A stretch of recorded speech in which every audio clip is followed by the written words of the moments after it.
Hello, podcast listener. This is your host with the most, JJ from JJ Meets World. I want to meet every single person on the planet, and what a better way to do that than through my love of books and movies. On today's episode, we bring you another special Men Among Kings episode. I explain all about that in the intro here with my good buddy Phil. Sit back, relax, enjoy this episode of JJ Meets World.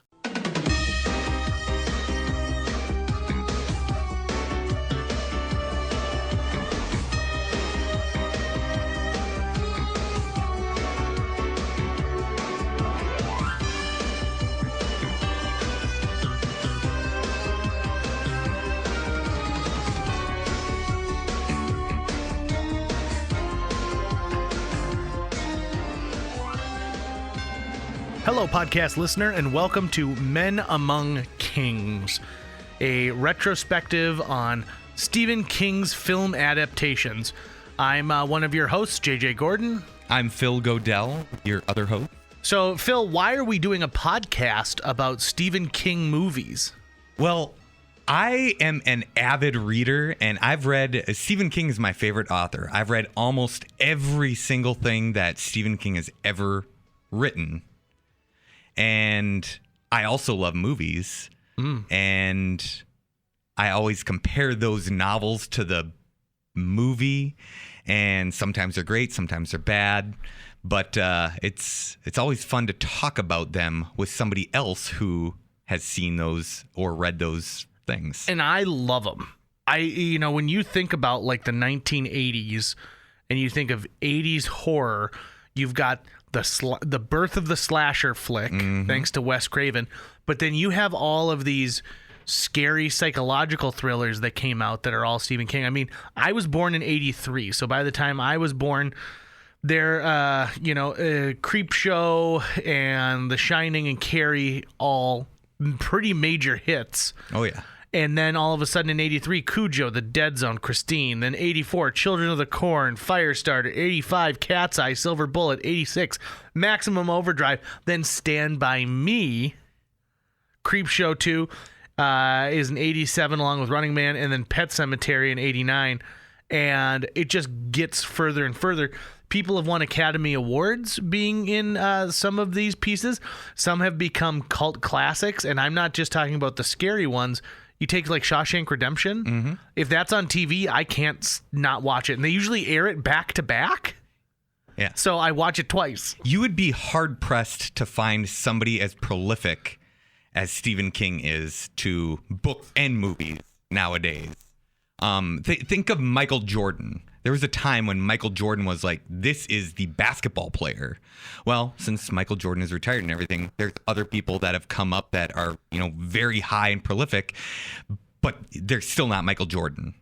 Stephen King everybody knows who Stephen King is and or has been influenced by Stephen King. And Stephen King has his own influences as well that I've noticed, but everybody is familiar and or has seen something that Stephen King has done. And, born in 1947, King has almost 100 books under his belt.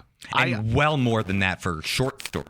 Oh, yeah. I mean, it just goes on. And so, it's not a surprise that he became as important in the film world as he was in the realm of books. What's interesting is that they can also, with what they do for movies, you can create one full movie off of one of his books that are 200, 300, 400 pages long, but they also make full-length movies off of a 25-page short story. Or full movies. You get things like miniseries. Yeah. And, at this point, Stephen King has created a universe. Absolutely. If anybody has seen or read or is a big fan of Stephen King, you've heard of The Dark Tower. Even if you just read a good chunk of his books, he references his other novels in those books, as in like everything is in the same world. So what's exciting?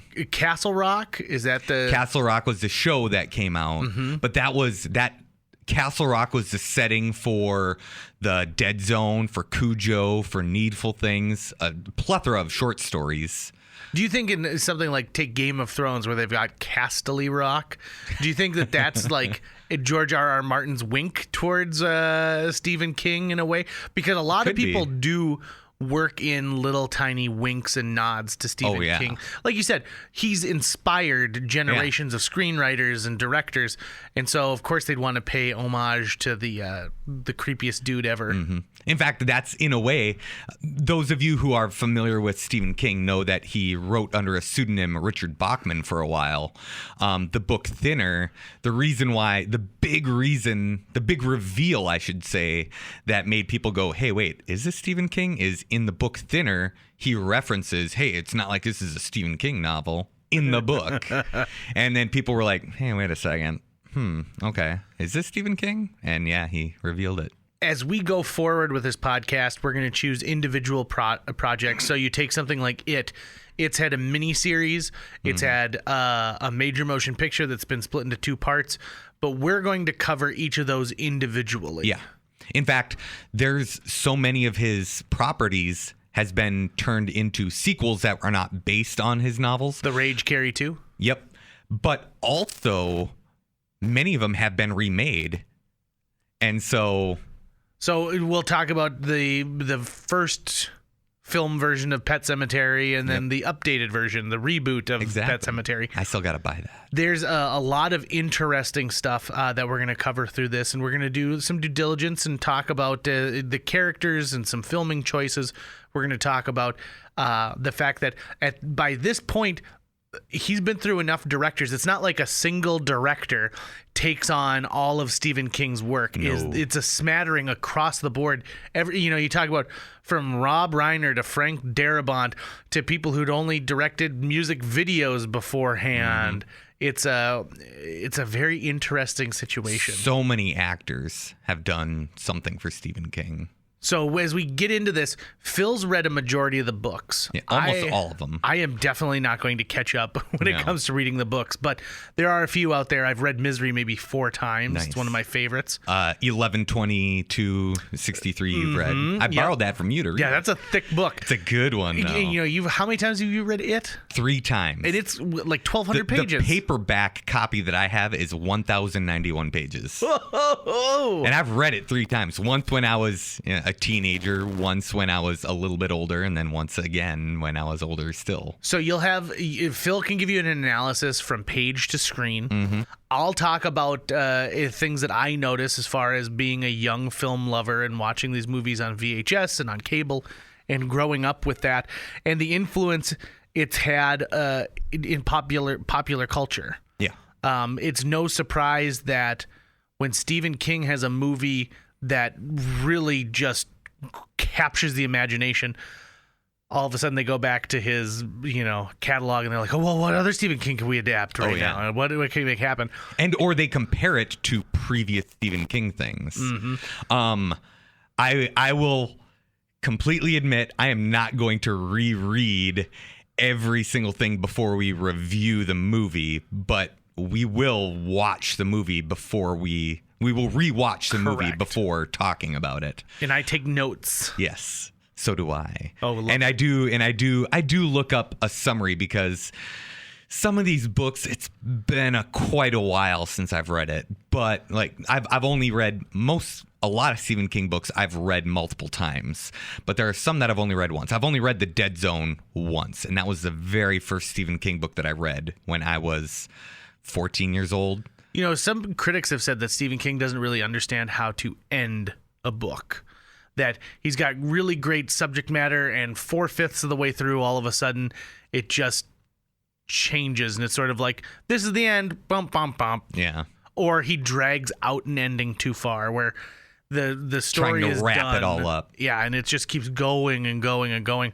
So I think that, to me, one of the things about Stephen King is we were just chatting with another buddy of ours who said Mark Twain's got this famous quote where he says, great books are wine, my books are like water. Everyone has to drink water. And I think Stephen King books are not the perfect book out there, but they do exactly what you want. Yeah. It gets you sucked into a story. It introduces you to a world that doesn't exist, but is based on our reality. Mm-hmm.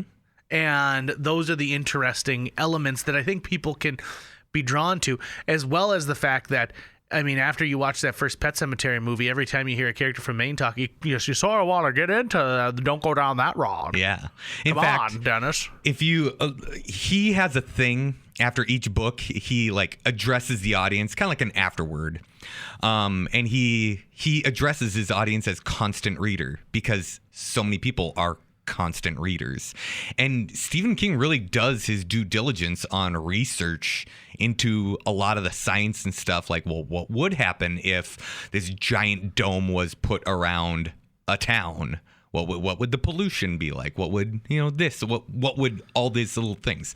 So he really does a lot of due diligence in stuff. That being said, not everything is perfect. He does take liberties, and you'd be hard pressed to, you will probably never, if you're taking a college course on American literature, you'd probably never read a Stephen King book unless this is like 100 years in the future and we're looking back. But I have no doubt that there are classes out there in some colleges where it is focused on just Stephen King. Oh, I'll bet you. And they'll probably use this podcast as part of their narrative structure. Well, we can hope so. The other thing I really like about Stephen King is at one point he probably didn't encounter a dog that was, had the devil's eyes, but I'm sure at one point in his life he was frightened by a dog. When you're walking by, that house where the dog runs up to the fence and it startles you, boom, inspiration for Cujo. It's one of those things where it's like, but what if? He also has an amazing way of writing about bullies. Yeah. You can obviously tell that Stephen King had been bullied in his life, and his love for that era of the early 1960s, late 1950s, when he would have just become a teenager. Mm-hmm. Those are the things that I think come out in his writing that are amazing. The want to get that beautiful old muscle car so that people didn't think of you as a nerd. Boom, yep. Christine. Or what would happen if this lawnmower got a mind of its own? Maximum Overdrive. Yeah. There's so many of these things that are universally appealing to people, and I think that they find something, loss and grief with Pet Sematary. Mm-hmm. And what would you do to bring that person back if you were in the bargaining stages of grief? Yeah. He hits on so many points that people are going to identify with, and it's not like his books have this huge lofty ideal. They're simple concepts that he takes and he makes the characters so engrossing. So good. You write what you know, which is kind of creepy if you think about that. But the world's creepy. There's a lot of creepy stuff that happens. Uh-huh. Have you ever seen someone watch a spider for like more than 10 seconds and they they get mystified by watching a spider? Especially when it's like winding up a fly that you happen to catch and throw in the web. Mm-hmm. He writes kids incredibly well. You think of things like Silver Bullet and Carrie. Mm-hmm. He understands. He's really dialed into that vulnerability of a child. I know that there has been some criticism on him where it's like, oh, he doesn't write women super well. But his wife is an author as well, and she reads everything that he writes. It's like she's technically one of his editors in a way. And so I'd be hard-pressed to say that they are gross misrepresentations of women, but sometimes, you also got to just move the plot forward. Stephen King also is known for the fact that he has a phenomenal deal for filmmakers who want to adapt his work. Mm-hmm. The story that I've always heard is any Stephen King book can be adapted for $1. That's what he charges. So if you're a student filmmaker and you want to get the rights to be able to do an adaptation of something, it costs $1 unless the rights, the film rights are solely owned by a movie studio. Once Stephen King's films began, once the adaptations began for Hollywood, it goes on and on and on and on and on. I think you're hard pressed to find like times where there's like a multi-year gap without, stuff. So like, for example, I'm looking at this. 76 to 80, that's one of the biggest gaps that you're going to find once they started adapting Stephen King books. But then you've got 82, 83, 84, 85, 86, 87, 89, 90, 92, 93, 94, 95, 96, 97, 98, 99, 2001, 2003, 2004, 2007, 2009, 2013. So there you've got a 4-year gap as well. 2014, 2016, 2017, 2019. And I mean, in 2019 alone, you get Pet Sematary, It Chapter 2, In the Tall Grass, Dr. Sleep, and then a whole bunch of stuff that's... I'm looking forward to Dr. Sleep. Right? So at the time of this recording, that has not been released, so we'll get into that. And then even when that book was coming out, it was very exciting. Well, and that's only the major film adaptations. Yeah. We're not even talking about the television stuff. Oh, yeah. So everything from Salem's Lot to Tommyknockers, Langoliers, The Stand, these things all kind of fill in some of those year-long And gaps. not just the miniseries stuff, but actual television series stuff. Under the Dome was a 3-year. They had 3 seasons. And Dead Zone that ran for a few years. I have that entire series on DVD. Like the first couple seasons are great, and then it's like you're really trying to draw it out and trying to get those USA dollars. Hopefully, by the time we get to the Dead Zone, I can improve my Christopher Walken impression. Yeah, because I think I do a pretty good job. Most of the time, it's a watch. We'll let the people decide on that. All right. So, folks, without further ado, we're going to let you get into Men Among Kings. Of course, we're parodying the King Among Men moniker from years ago and running with it. So, I guess this is JJ. Enjoy Men Among Kings. We'll see you soon. This is Phil.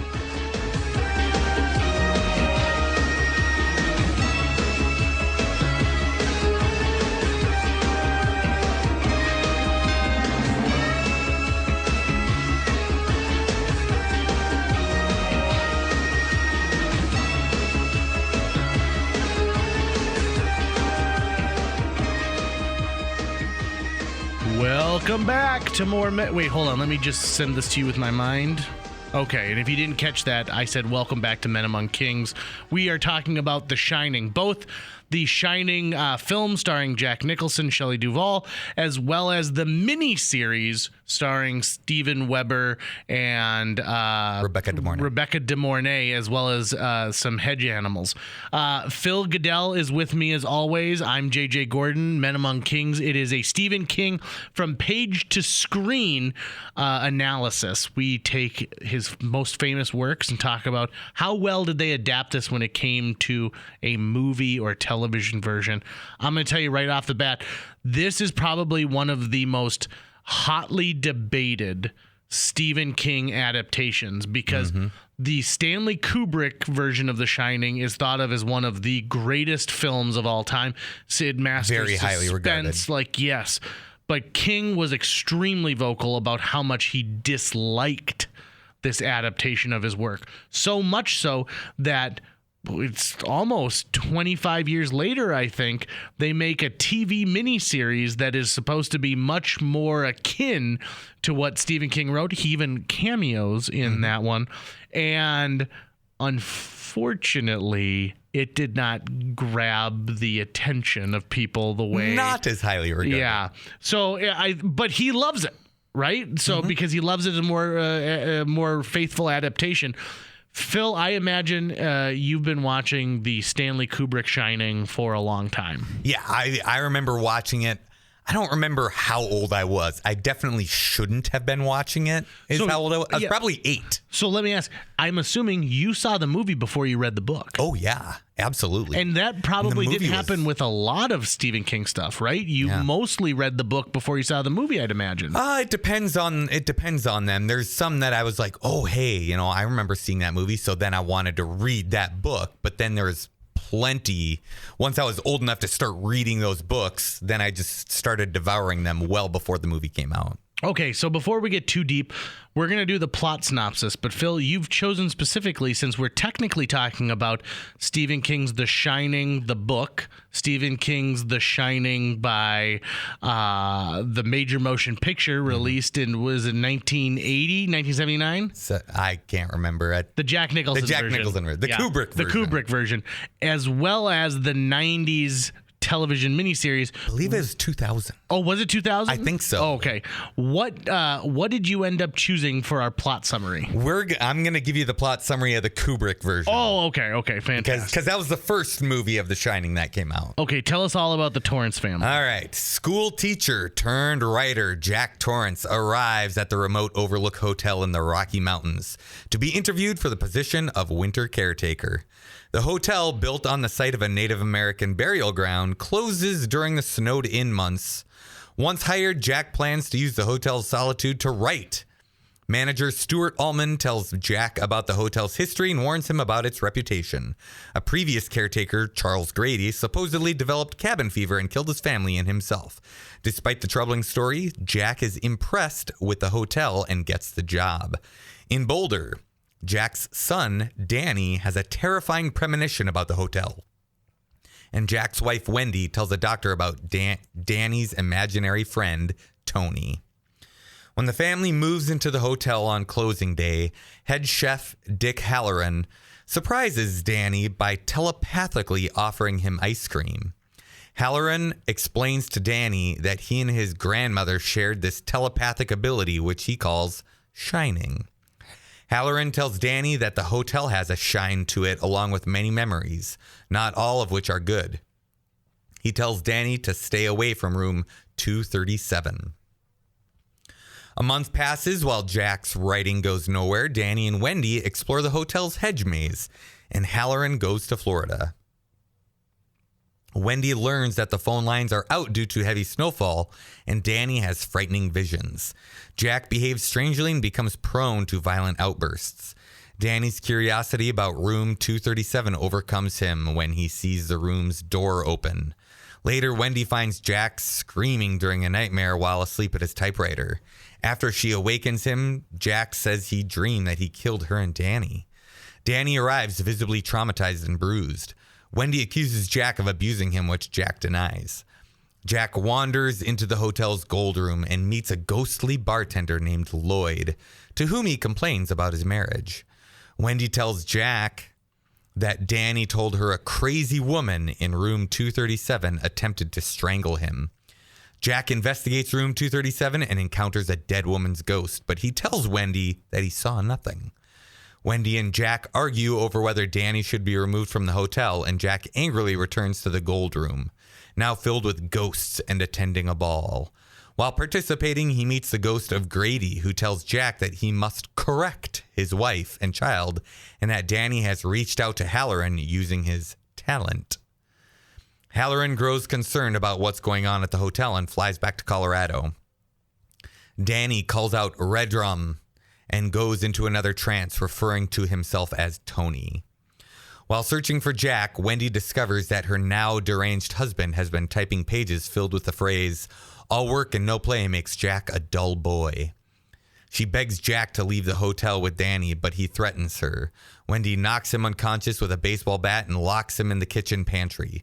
But she and Danny are both trapped as Jack has disabled the hotel's two-way radio and Snowcat. Jack converses through the pantry door with Grady, who frees him. Danny continues chanting and drawing the word Red Drum. When Wendy sees the word reversed in the bedroom mirror, the word is revealed to be murder. Jack hacks through the quarter's main door with an axe. Wendy sends Danny through the bathroom window, but it will not open sufficiently for her to pass. Jack breaks through the door, but retreats after Wendy slashes his hand with a knife. Hearing Halloran arriving in a Snowcat, Jack ambushes and murders him in the lobby, then pursues Danny into the hedge maze. Wendy runs through the hotel looking for Danny, encountering ghosts. A cascade of blood Danny envisioned in Boulder and Halloran's corpse. Danny lays a false trail to mislead Jack and hides behind a snowdrift. Danny escapes from the maze and reunites with Wendy. They leave in Halloran's Snowcat while Jack freezes to death after losing Danny's trail. In a photograph in the hotel hallway, Jack is pictured standing amidst a crowd of party revelers from 1921. Womp, womp, womp. Okay. Oh, the music is way more ominous. It's true than that. Okay, so let's first talk about the book itself. Okay, so the book has a lot of supernatural elements that are clearly spelled out immediately. Oh, yeah. So ghosts and things like that. Whereas in the Kubrick version, they really like, is this a man going insane or are these ghosts really there? I think is a huge question, and quite frankly, brilliantly written, in my opinion, from Stanley Kubrick to make you question what's really happening. Like, is this a man's descent into madness? Yeah. Or is something really at play here? Yeah. Also, in the movie, do they directly spell out that it's on a Native American burial ground? I don't really recall in the movie that they mention it. In the synopsis that I've read, they mention it. So I assume that somewhere, somehow, somebody mentions something. But I really don't recall in the movie them specifically saying this was a native. I think they imply that it used to be Native American land. Sure. But not necessarily a burial ground. Sure.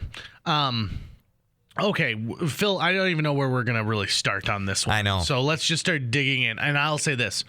The Shining is one of the most terrifying movies that I have ever seen. And I saw it, like you, when I was way too young.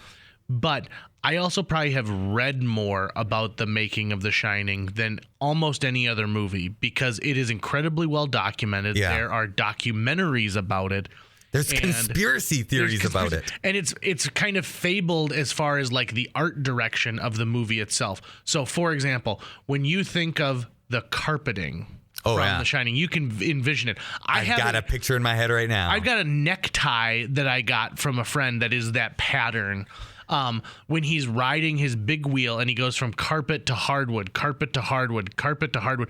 The have you ever seen a picture of like the trolley they made that followed him while he's riding his big wheel through the hallways? I'm sure I have at some point. It's just so interesting because they wanted to make it so it's like from the kid's point of view. And, you know, the interior of that is not a real hotel. Like it is a set, and it's an enormous set that they built.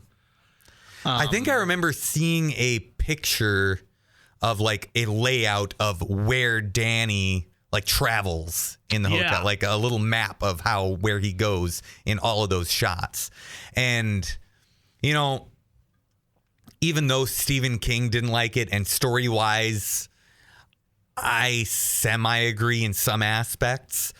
It's hard to argue that the visuals in the Kubrick version and the imagery that they have and the ominous music, it's just well done. Yeah, no, I agree wholeheartedly. Okay. Those girls, when they first show up, you just get chills and you're like, ugh, who raised these kids? And you know, okay, so let's talk about some of the most famous moments from the movie itself. Sure. The twins, right? The twins. Come play with us, Danny. Come play with us. Those aren't in the book, right? Those are an addition. They are an addition. The bleeding elevator.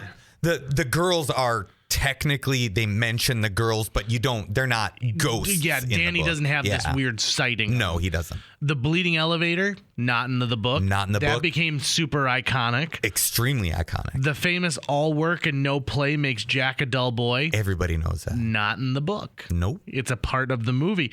The hedge maze. Now, this is what's interesting. Yes and no at the same time. There are hedges. There are hedges, but they're topiary, so they're cut to look like animals rather than a giant hedge maze. Here's Johnny. That moment when Jack Torrance cuts through the bathroom door to get at his wife Wendy, and then says, "Here's Johnny."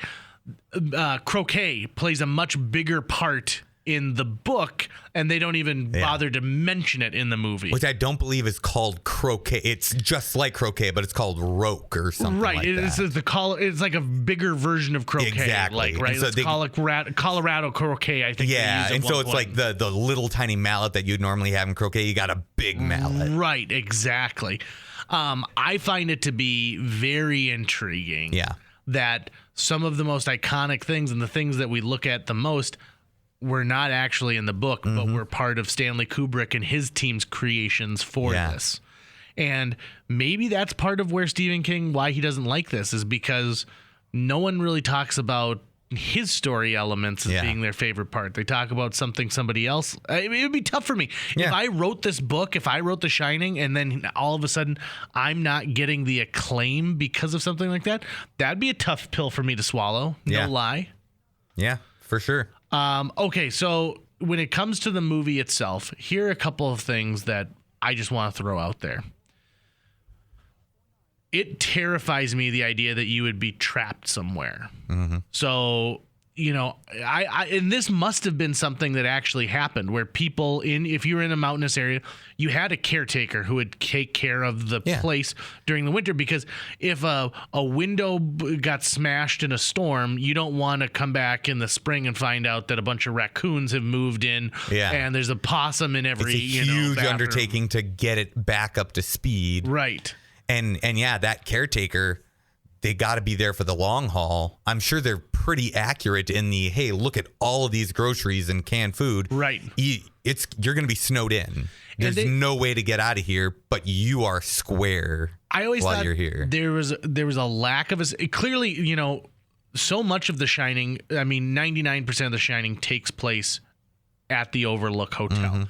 There's only a couple of moments, like where before they've left, that, you know, There's somebody else. It's what, maybe 5 minutes where they're in their apartment before they go up there, and then at most those, you know, sweeping overhead shots of the car on the winding trail. Which, if you look closely, you could see a helicopter shadow. Oh, look at that! I'll look for that the next time I watch it. I always thought it was missing a scene though, because they go up there in the fall when they're closing down for the season, but it's not like it snows immediately. Even in the book or in the movie The Shining, they show them having activities during during the fall. And so I always thought it was missing a scene where Wendy drove down to the town and the townspeople, you know, kind of showed concern for her, because you know that they would know what's going on. You know, so a bunch of them probably worked at the Overlook, and sort of they wanted nothing to do with her. I always thought like that one piece was missing, because it's Wendy's turn in the Kubrick version is almost immediate, right? Like it's like the span of like 2 days is when she decides that things aren't cool anymore. Yeah. Versus a longer feeling of dread and like watching like this a other growing of, hey, I'm not comfortable here. I don't like it. Obviously, there's something wrong with Danny. Let's get out of here. It's like all of a sudden, boom, she wants to get out of there. Right. In the book, his name is John too, if I'm not mistaken. It's John Torrance, not Jack Torrance. His official name is John, yes, but he goes by Jack. And I think, if I remember right, it's so weird to me to see Jack Nicholson in this role, because he does so much acting against his own self. Yeah. That is, I mean, he obviously a talented actor to be able to take on something like this. However, and part of the reason that I'm kind of like unsure about the movie is that there are some amazing, like, yeah, you're right. Like when he's just staring out that window, it's like, ooh, that's crazy. But then like in the opening scenes and then when they're driving there, it's like, man, he's just as bad as Shelley Duvall. Okay. In some of those scenes. Correct me if I'm wrong, but Shelley Duvall, they changed the Wendy character pretty significantly in the Stanley Kubrick, because she's a much stronger woman, both mentally and physically. Very much so. In the book than she is portrayed. Shelley Duvall, I think, I'm a huge fan of Shelley Duvall. I've always really liked her stuff. But in this, she's portrayed differently. As an idiot and a waif and can't do anything right. Right. She loves Danny, but she doesn't know how to flick a cigarette to ash. Yeah. I also think they let her look unglamorous. Yes. In a lot of this movie. And there is no chemistry whatsoever between the two of them. It's like, how did they have Danny? Right. I think that and addiction is a much bigger part, I think, in the Stanley Kubrick movie than it really is addressed in the book or the miniseries. You think are you serious? I think that they blame more of this on addiction rather than like supernatural elements and stuff like that. Yeah. Right? Okay. Right. Yeah, definitely. I get that. I guess I should say scapegoat. They use it as a scapegoat or a MacGuffin to get you to think like, oh, this is him. This is because Jack was abusive to Danny because he was an alcoholic. Yes. He's no longer an alcoholic.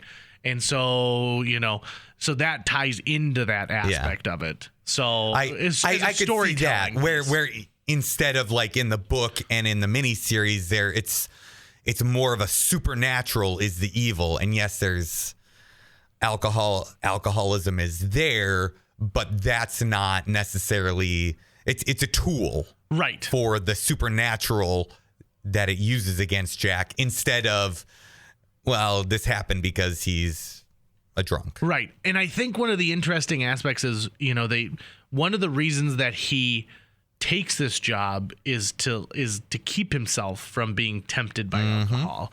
And that I think is I've heard a lot of people talk about how sort of Stephen King, who has had addiction issues on his own, clearly understands that mentality of the person who's trying to get sober, but hasn't hit that rock bottom yet. And hasn't hit that need to like where everyone else is telling him he's got to get sober, but he's like, I don't have to do what everyone else tells me to do. Yeah.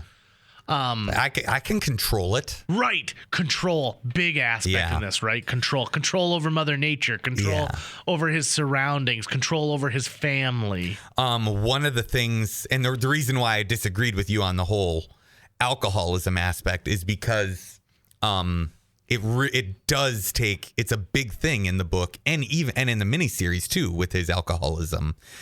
In fact, there's a very interesting, like, I don't want to say side story, but something that happens in the book that is it's a complete simile to alcoholism, and it's the wasp nest. Do you know what I'm talking about? In fact, I was going to bring that up because that is a huge part of the miniseries that they completely didn't include in this. And that wasp nest, the whole story. So in the book and in the miniseries, Jack is repairing the roof and everything like that, and he rips open a chunk and there's a wasp nest there, and he gets stung and it hurts, and he goes gets some bug killer and he takes care of it. He thinks he's got a handle on it. He killed all those wasps. It's safe now. So it's totally safe for this wasp nest to go into Danny's room, and Danny does bring it into his room. Yeah, because it's a cool little keepsake thing, right? But you know what? It wasn't taken care of. It reemerges. It comes back. And Danny gets stung by the wasps. Mm-hmm. And in the book, you kind of get a little bit of a feel that, well, maybe it was a little supernatural that, oh, hey, the wasps weren't dead, really. But it's such a good simile to alcoholism where, no, it's, I had a bad experience. The wasps were there, you get stung, but I took care of it. I'm not going to get stung again. And then it comes back. Yeah. Because that's what alcoholism does. And it's a great simile because that's Jack. Right. Jack is the wasp nest. Yep. And I find it to be so fascinating. And we can, I think, pretty much move. Oh, also, I should say this. This is also one of the first time I had ever seen a naked woman portrayed, is when they cut to Jack Halloran's home in Florida, and he's got that velvet painting. There's no reason for any of those naked women on the wall except for just, hey, I'm a dude and I'm in my bedroom and I got a couple naked ladies on my wall. Carruthers in that role is really interesting, and the horror he shows on his face. Oh yeah. When Danny is sending him the shine, the vision of the other naked woman, right? Which is horrific. Right. There's a bunch of stuff in there that like is iconically weird to me, like the Halloween costume, the guy in the bear costume and the other guy going, which makes no sense in the movie. Right. But in the book, there's a chunk in the book, and once again in the miniseries, because the miniseries really, really is very faithful to the book. Yeah. Some of the history of the Overlook Hotel, you delve into that in the book. Jack reads all sorts of stuff because they've got all sorts of newspaper clippings and a history of the Overlook in the basement, and Jack spends all his time reading that instead of, caretaking like he's supposed to. Well, and that's one of the stories, is that there was this Halloween ball, right, with murders. And I think, even the difference. So in the Kubrick one, Jack goes up there to deal with his writer's block and force himself into writing this novel. And in the book, it was going to be a play, like he was going to write a play originally, and then he decides he's going to write about the Overlook, essentially. So it's almost like he's unearthing all of this stuff. There was a couple things. So one, he kind of needed the job because he used to be a teacher, but with his alcoholism, some kid didn't like the grade and slashed his tires. So he kicked the kid's butt and was fired, and no other place would hire him. So he was kind of desperate for a job. And so it was like his last ditch. He was like, I need this job. It wasn't just, I think I want to get away and write. It was like, no, he was desperate. He needed this job. And also it was a good excuse for him to, this way I could get back into writing as well. Sure. And get away from alcohol. And I like that. To focus on family because of the alcoholism. And, he did break Danny's arm as a little kid because he had too much to drink, and, he grabbed his son and broke his arm. Right. I think that the Stanley Kubrick Shining is... it's not a perfect film. That's not the right way, but there's some awful parts, cringeworthy parts. But I do think it's very, very good. Mm-hmm. And I still jump. I think it's amazing that they bring Scatman Carruthers' character back, and he's in the hotel for all of 2 seconds before you get one of the biggest jump scares. Yeah, in the entire movie. Spoiler alert. I hope that most people have probably seen this. I would imagine. They forgot. Oh, I forgot that happened. Yeah. Because you expect him to come save the day. Right, exactly. He's gone up there. He's rented a snowcat. He's made up his mind. I've wanted to drive a snowcat so bad. Yeah. To be honest, I think I would be really good at driving that. But I bet it would be so slow because you're not going 30 miles an hour. It's not like a snowmobile. Right, exactly. It's kind of like a tank in a way. Well, I mean, I'm sure that they're good and you got some speed now, but again, it's treads. Yeah, you're on treads. It's there to get through, it's not a recreational vehicle. So as we transition, do you have more that you want to say about the Shining Kubrick version? Not really. Okay. Amazing visuals, definitely scary, very cringeworthy acting in many areas, but it makes up for it in other areas. So there's a reason why it's so well received. As we transition just kind of have to get rid of into the miniseries, I want to share a personal story that is amazing. So my wife loves the Stanley Hotel in Estes Park. Has been there probably a handful of times, and I went with her once over Halloween. Now, here's what you need to know. Estes Park is, I think, an hour and a half outside of Denver. It's up in the mountains.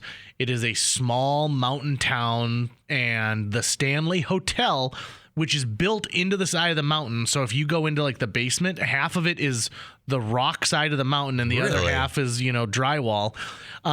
Is the hotel where Stephen King had an experience. So they were closing down the hotel for the season, and Stephen King needed to go somewhere to write, and so he said, "Would you mind if I come here to write?" And they go, "Yeah, absolutely. You can. We're closing down for the season, so there's not a lot that's going to be going on, just so you know." Because at that point, it was only a late spring, summer, early fall place to stay.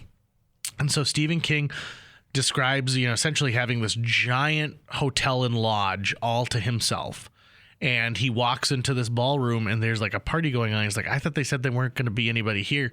And interacts with some people at the party, goes back and talks to somebody else and says, yeah, I thought you guys were shutting down. Do you have a ball? And they became white in the face. And essentially they told him the story of this hotel is haunted. And he really feels that he had a ghost experience. And so he sits down, he starts writing the crap out of The Shining. And there's a room that is, they said is like extra haunted, and these 217, 217, yep. So, which 2 plus 17 equals 19. So maybe that's where the Dark Tower gets it. This is what I think is fascinating. So the Stanley Hotel, you've seen Dumb and Dumber, right? Oh, yeah. The hotel they stay at in Aspen is actually the Stanley Hotel in Estes Park. And when we were there, you can take a Stanley ghost tour, and they essentially walk you through the hotel as a group, and they tell you, like, this is where sightings have been in this. You can rent room 217 still. It's very expensive because, and it's only like one night at a time. They told a story about Jim Carrey when they were shooting Dumb and Dumber. First night they're shooting Dumb and Dumber at the Stanley, standing in for a hotel in Aspen. And Jim Carrey finds out it's the hotel from The Shining, and he goes, I have to stay in room 217. They're like, okay. So they put all of his stuff up there. And remember, Jim Carrey's not a huge star at this time, but he's known, he's not the megastar that right. In Living Color had hit at that point. So the Ace Ventura Pet Detective. I don't think that had come out yet. It might not have. I think that and Dumb and Dumber came out the same year, so he would have been filming this before. Anyway, so it's like 3:30 in the morning, and he comes downstairs wearing just boxer shorts and a shirt, and he says, call me a cab right now. And he won't even wait inside the hotel. He goes outside the hotel and waits on those grand steps. Cab picks him up, and he goes and he stays at like a Super 8 motel. After that, he tells the Farley brothers, I will not step foot in that building until you are ready to roll. Put my stand-in in there to figure out the lighting. I will not come in there. And the second that you say cut, I am leaving. So he would only go in there for the exact amount of time he needed to act in that particular scene for each take, and then gone. Something happened to him, and he had some kind of an experience, and he will not talk about it. I remember hearing publicly. this. So they're telling me this. Other things that the Stanley does is they have a big masked ball on Halloween, and they hire someone who looks like Jack Nicholson to walk around wearing like a tuxedo and like the famous sunglasses, so you can take pictures with a guy who looks like Jack Nicholson. Sure. And I've had a wonderful experience when I went to the Stanley in Estes Park. It's a lot of fun, and they've really built onto it now. So like there's all of these cottages that you can stay in behind it and condos. They've updated a lot of things so it doesn't look as rustic as it used to, and now it's open all year long. So like you can go and stay in the middle of winter and go skiing, and they've made all these changes. So when they make the miniseries, so Stephen King very vocal about why he hates this movie and that Stanley Kubrick did not get it right, which people are like, are you kidding me? That movie's friggin' awesome. But then if you read the book, like so many other times, it's like I saw the movie first and then I read the book and I was like, wow, the book is so much better. And I mean, I remember when I first read the book and I was just a teenager, there's part in the book when Jack is up in the attic part of the hotel, and the trapdoor beneath shuts, and so he's plunged into darkness, and suddenly he hears something moving up there, and that, I mean, it gave me chills when reading that happening. It was just like frightening. Are you surprised that in the Stephen King version of The Shining, you really don't ever see him doing any handiwork? Like, well, he's fixing the roof, but that's about it. Otherwise, he's right. But like, I mean, is that it? Like, I'm talking about the Stanley Kubrick one. Like, in the Kubrick one, he's not actually doing anything. No, he's just sitting there trying to write or throwing a ball. Right. In the miniseries, they really hit on the head that he is the day-to-day caretaker, and like they can't just disappear. They make a big deal about the fact that the boiler in the basement has to be dumped. So essentially, it builds up enough steam that you have to release that, or the boiler itself is going to explode. Which is not a big deal in the middle of summer because you're not running your boiler. But during the winter months, you have to. So this is why so even if they wanted to go somewhere, let's say for Christmas, they couldn't. They are trapped. The sheer aspect that they cannot leave this necessity place. of them staying there. So, and then they've got him, fixing the roof, like you said. Yeah. So they make him seem much more like he is doing like a lot of day-to-day The maintenance. job that he was hired for. He wasn't just, hey, you got to stay here. Steven Weber, who I think is most famous for the show Wings, plays Jack Torrance. And they miscast this big time because I don't ever get a feeling from him that he's evil or menacing. I also don't follow him in A Descent into Madness. Now, I'm comparing him to Jack Nicholson. Yeah, exactly. Right? And I think that's like I didn't mind him. I thought he did okay. I mean, comparatively, and I do think that when they were like filming, and I could see probably the director going, "Hey, do your best Jack Nicholson here." Right. And like I can vividly remember, and it came out in 97. Was it 97? Yeah, 3-part miniseries. I couldn't remember. In 97. I remember him like with a limp, like, Danny boy. Yeah. And I remember going like, oh, this is the best line read we could get out of you on this one. And I think ABC desperately wanted people who love The Shining to watch this, but they could not have gone in a more opposite direction from the Kubrick movie. And so they were between a rock and a hard place. Well, and did Stephen King have he had more influence over this one, right? Hugely. In fact, he was the one who really was shopping this project around. Like, I think he had a big part in like helping like doctor the script. He has a sizable role in it. He's the conductor in the but like pit. you can clearly tell it's him, and like like they do a glamour shot of him, right? Yeah. And so to me, I think that he was more excited about this, and one of the big changes that they had was that they had the topiary hedge instead of the hedge maze, which is straight from the book. Right. And this is 1997 CGI making these bushes look like they came to life. It was better because you get the feel of like what it is in the book when because Jack experiences it. He's doing something and he turns and he sees the topiary and it's just positioned. And you're like, okay, I think that was positioned differently. He turns around, he turns back, and it looks different. It obviously moved, but every time he looks at it, it stops. And it was such a better... It's unnerving. It's such a better effect when it's like, it's just still. There's one point when he trips and he turns around and they're all standing over him, but they're all still. They're not moving. It's like he looked up right at the exact perfect time to save himself. But I believe it's in between the second and third part of the miniseries. You see them moving, and it's like it's not great. It's not great. So not great. Rebecca, they even had better. They had better CGI back then. They could have done so much better. I think like the fact of the matter was that they're like, we gotta save this for our big climactic ending. Yeah, probably. We gotta save some budget for that. Rebecca De Mornay plays Wendy. Does a wonderful job. This is much more, I think, to what Stephen King pictured as Very Wendy. much so. And blonde. And blonde, which Wendy is in the book. Correct. And got kind of like a star quality. She's got a good look to her. I think she plays it much stronger. She's not as meek. Yep. This is a woman who I think is like, I'm not going to take guff from this guy. I've already dealt with his problems. This I'm not is gonna the allow him to Wendy make from it the ours. book. Yeah. And which is probably another reason why Stephen King didn't care for the Kubrick version, because Wendy was there. Right. And again, I like Shelley Duvall a lot, and I like what she does with Wendy in that. It's just different.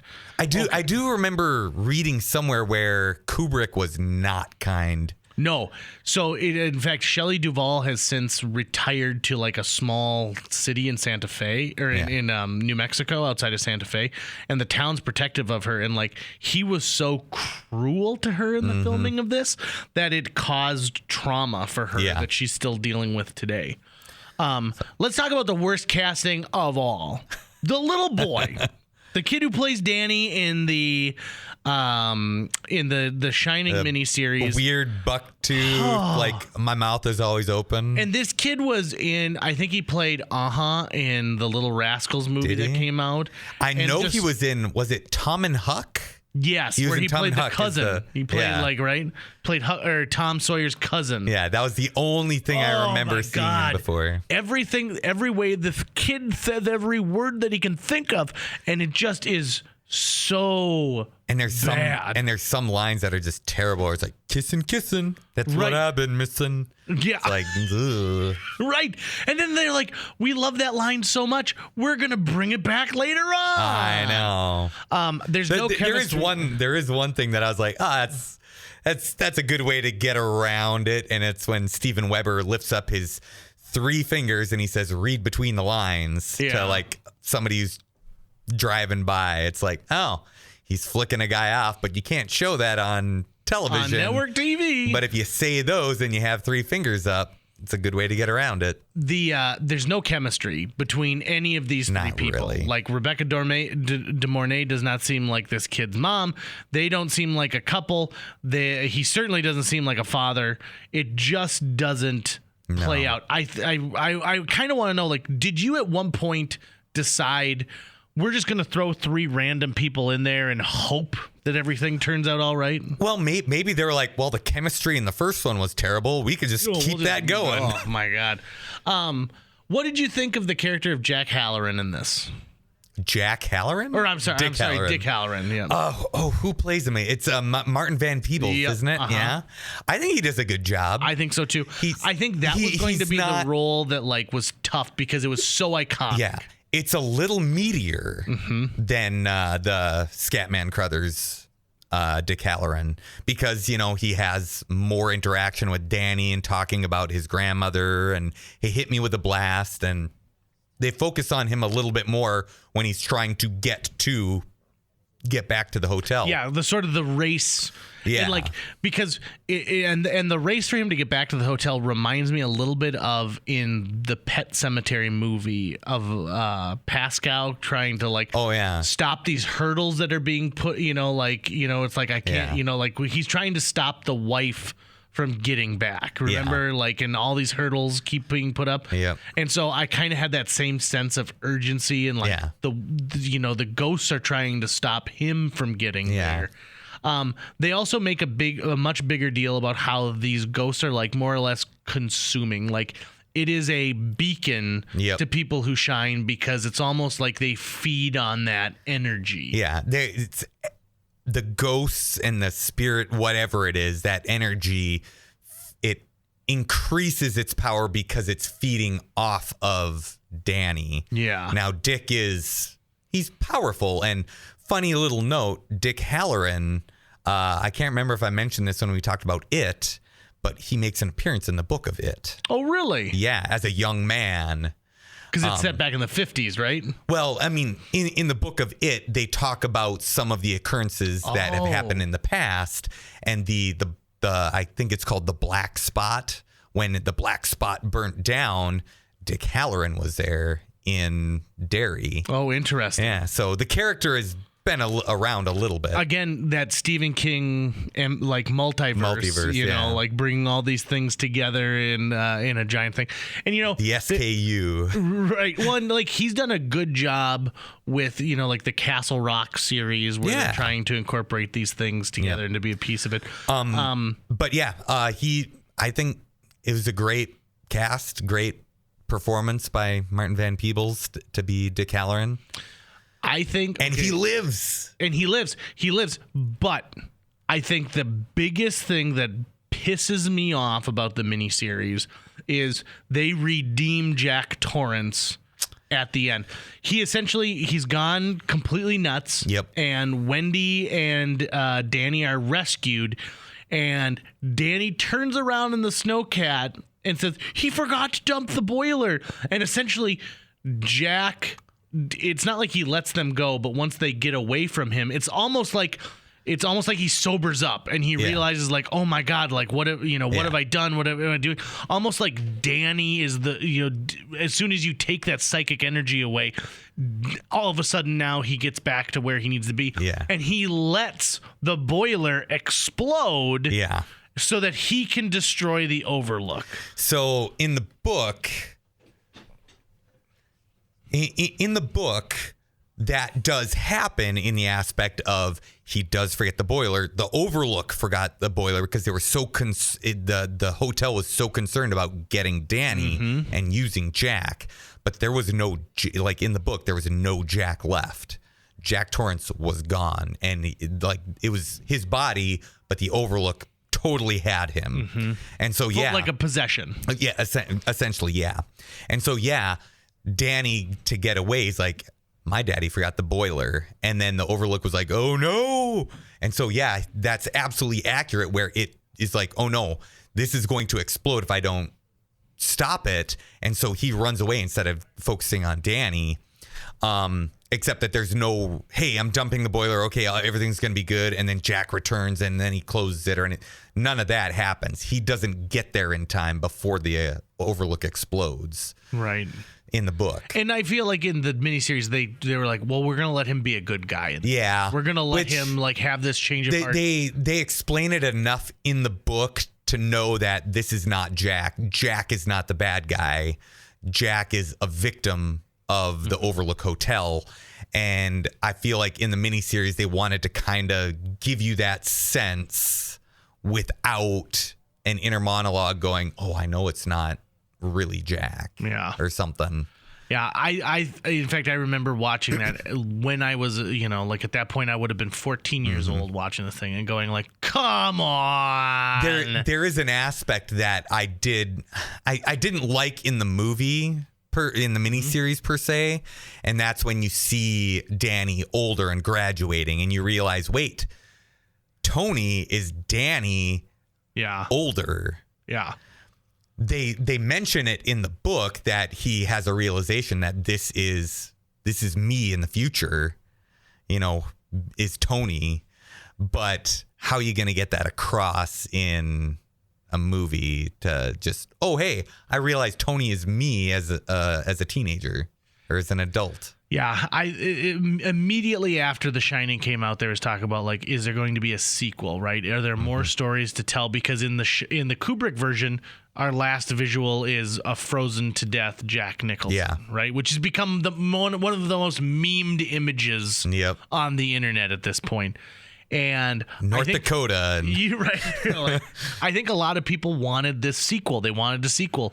And maybe this was the best case because at that point, Dr. Sleep, which is the sequel to The Shining, doesn't come out until the 2000s. Way afterward. Right? Yeah. I think it was like 2013 or 2014, something like that. Are you talking about the book or the movie? The book. Yeah, because they fast-tracked the movie, and I think the movie's 2016. Yeah. 2017, somewhere around. 2017. Yeah, something like that. So to me, like, I think that this has been percolating for a long time. It works very well because now Danny's an adult. Right. And I mean, I almost like when that happens just naturally and, it becomes like, oh, it is this much longer since last time we saw. And we should, do Dr. Sleep in a different episode at some point. Absolutely. But what I do like, just to give you a sneak peek and everything, is we had talked previously about the Dark Tower and how the Shine and how they're kidnapping kids who have Shine to, destroy the world. Well, they don't go after Danny because as soon as Danny's old enough to drink, he mutes his ability by drinking and becomes an alcoholic like his dad. More addiction, dealing with addiction in another way from trauma-based addiction. To me, I give 2 thumbs up to the Stanley Kubrick version of The Shining. Sure. I give 1 thumbs up to the miniseries. If you like The Shining enough and you see that the miniseries is on Netflix or Hulu, it's not going to hurt you to watch it. Or I could probably loan it to you because I have it on DVD. I bought a copy of it on DVD when I was at Estes Park. So, in interesting fact, in Estes Park, when you're staying at the Stanley, they have one channel that just plays The Shining on a loop. Sure. Over and over and over again. So I've watched like 20-minute increments of that thing like 6 times. It's hard for me to compare the two because they seem so different in my mind. Between the two, I would almost, if I want to experience The Shining, the book, I will watch a miniseries over the Kubrick version any day. If I want the frightening visuals, I would definitely go Kubrick over the miniseries. But I like them probably about evenly. That's why I like you, Phil.